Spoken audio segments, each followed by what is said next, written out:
সহিংস সংঘর্ষের জেরে আরও একবার উত্তপ্ত হয়েছে মণিপুরের পরিস্থিতি। গত কয়েকদিন দফায় দফায় গুলি বিনিময়, বোমা বিস্ফোরণ, ড্রোন ও ক্ষেপণাস্ত্র নিয়ে হামলা, বেসামরিক নাগরিকের মৃত্যু, মণিপুর রাইফেলসের 2টি ব্যাটালিয়ন্সের অস্ত্রাগার থেকে অস্ত্রশস্ত্র লুটের চেষ্টা সহ একাধিক ঘটনাকে কেন্দ্র করে উদ্বেগজনক পরিস্থিতি তৈরি হয়েছে মণিপুরে। অবস্থা সামাল দিতে মোতায়েন করা হয়েছে বিপুল সংখ্যক পুলিশ ও যৌথ বাহিনী। এদিকে শান্তি ফেরানোর ক্ষেত্রে প্রশাসনের ভূমিকা নিয়ে প্রশ্ন তুলে প্রতিবাদে নেমেছেন বহু মানুষ। রোববার রাতে বিপুল সংখ্যক নারী ইস্ফলের রাস্তায় নামেন।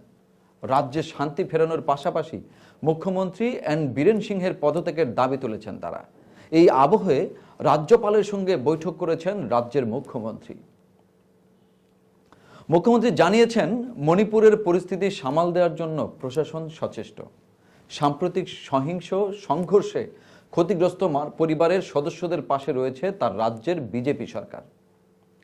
নিহত এক ব্যক্তির পরিবারের হাতে ক্ষতিপূরণের টাকাও তুলে দেন তিনি। মণিপুর পুলিশের কর্মকর্তা কে খাবিব, আইজিপি ইন্টেলিজেন্স বলেন, রাজ্যে সাম্প্রতিক সহিংস ঘটনাগুলির কারণে মণিপুর পুলিশ যৌথ বাহিনীর সাথে কিছু পদক্ষেপ নিয়েছেন।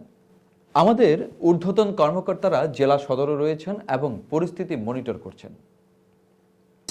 To national investigating agencies so that it can be done, it can be fully investigated. We take it as extremely serious development. এছাড়াও ড্রোনের সাহায্যে হামলা চালানো হয়েছে বলে জানা গেছে। পুলিশের সন্দেহ হামলাকারী সশস্ত্র গোষ্ঠী কুকি সম্প্রদায়ভুক্ত।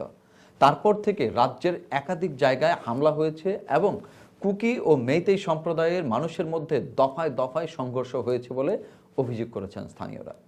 পুলিশের সঙ্গেও কুকি সম্প্রদায়ের সশস্ত্র গোষ্ঠীর সদস্যদের সংঘর্ষ হয়েছে বলে অভিযোগ করেছেন। দিল্লির মেইতেই আহ্বায়ক কমিটির সেরাম রোজাস বিবিসি বাংলাকে বলেন, মণিপুরের বর্তমান পরিস্থিতি কিন্তু খুবই উদ্বেগজনক। আমরা অনুরোধ জানাচ্ছি প্রধানমন্ত্রী নরেন্দ্র মোদীকে হস্তক্ষেপ করার জন্য। মেইতেই গোষ্ঠীর মানুষের উপর নির্মম অত্যাচার চলছে। সাম্প্রতিক সময়ে আক্রমণের জন্য যে অত্যাধুনিক প্রযুক্তির ক্ষেপণাস্ত্র এবং ড্রোন ব্যবহার করা হচ্ছে, সেটা কারা যোগান দিচ্ছে সে নিয়েই প্রশ্ন উঠেছে।